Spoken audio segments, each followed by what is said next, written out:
On Wednesday, New York Governor Andrew Cuomo said that the state is beginning to flatten the coronavirus curve because of the actions taken by New York residents.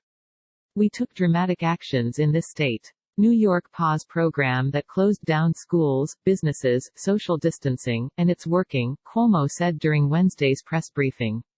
It is flattening the curve and we see that again today so far. Meaning that curve is flattening because we are flattening the curve by what we are doing. If we stop what we are doing, you will see that curve change. That curve is purely a function of what we do day in and day out. Flattening the curve in New York does not mean an immediate decrease in coronavirus cases, but instead a slow decline in the number of daily cases.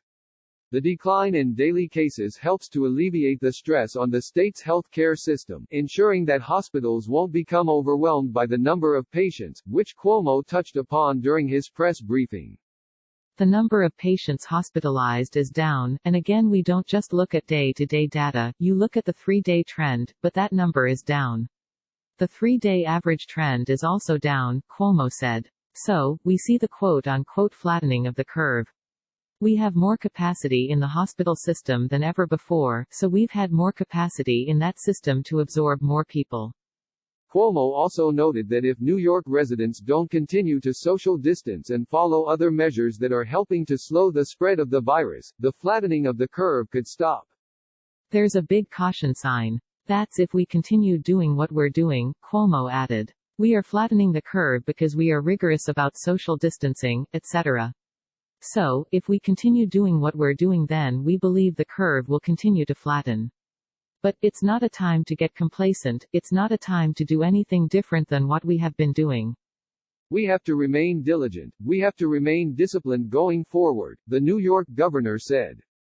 Despite Cuomo pointing to success for the state thus far, the governor announced in the press conference that New York State saw its highest single-day death toll yet. On April 6, New York reported 779 deaths, which Cuomo called terrible.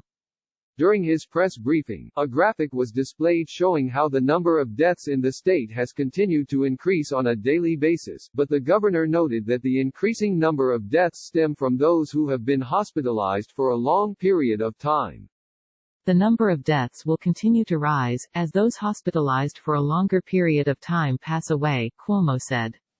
The hospitalizations can start to drop, but the deaths actually increase because the people who have been in the hospital for 11 days, 14 days, 17 days, pass away.